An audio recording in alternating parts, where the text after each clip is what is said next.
You have come forth from your non-physical perspective into what we see as the most dynamic and perfect of environments anywhere. You have come forth into the leading edge of thought. And you did not choose it lightly. You chose it deliberately and powerfully, with all of the defining power that you as a source energy being have. And you said, I will go forth into this magnificent physical time-space reality of great variety and diversity, for I know within it I will find so much that I can turn my undivided, meaning my source energy, attention to.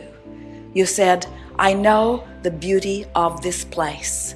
And in this place of diversity, the beauty that I'm speaking of is not only the stuff that I think I want, that I would like my nest to be feathered with, but it is the stuff that I don't want that helps me to more explicitly define what I do want. I know that I'm a creator and that I need an environment, a palette of paint, if you will, from which to paint. I know that I need an environment that helps me to focus my mind and choose.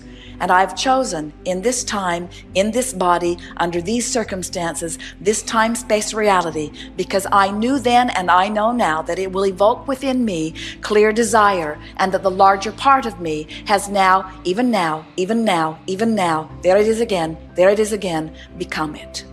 I understand, here in my physical body, you say, that my work, my only work, is to come into alignment with that expanded being that I am. And when I do, the look of this place is almost beyond verbal description. As I walk amongst the people, I see the variety of who they are, and I see the power and cleverness of who they are, and I see even more that which they are becoming.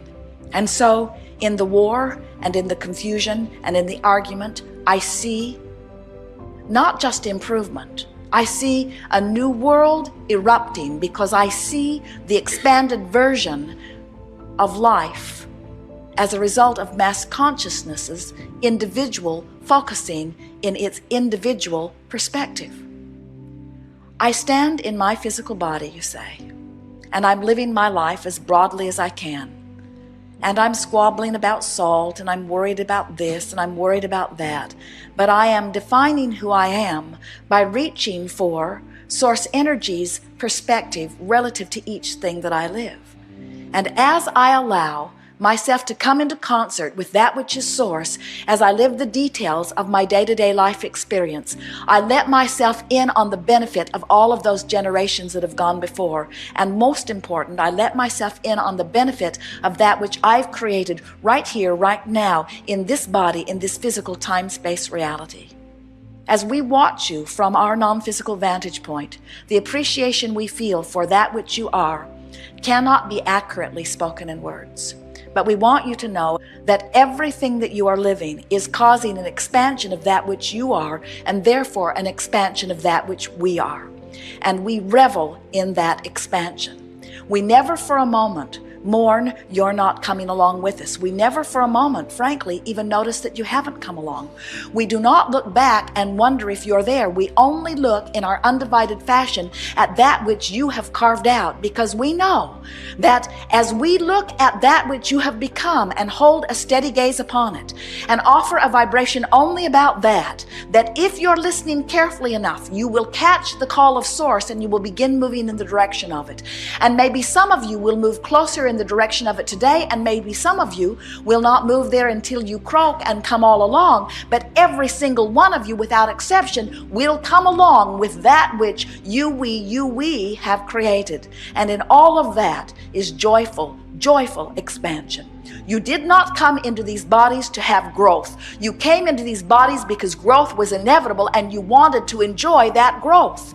The basis of your life is freedom. You did not come to make something happen. You came forth because you knew the happening would be inevitable, and you knew you would enjoy the leading edge perspective of it. Nothing is broken in your world. Nothing needs to be changed. Nothing needs to be different. And yet everything is constantly changing, because it is the inevitable nature of that which is eternal. So as you decide to go with the flow of your eternal nature, and as you stop nitpicking about the way in which you go, and you just understand that you cannot help but go, and you stop comparing yourself to the way others are going, and you stop criticizing them because they're not doing it right, or criticizing you because you're not doing it right, and instead you see yourselves all as adding to the contrast that is adding to the expansion, in time you will find yourselves, as we find ourselves, in love with each and every one of you. And when you love others as we love you, you're going to remember what source is, because you will be it.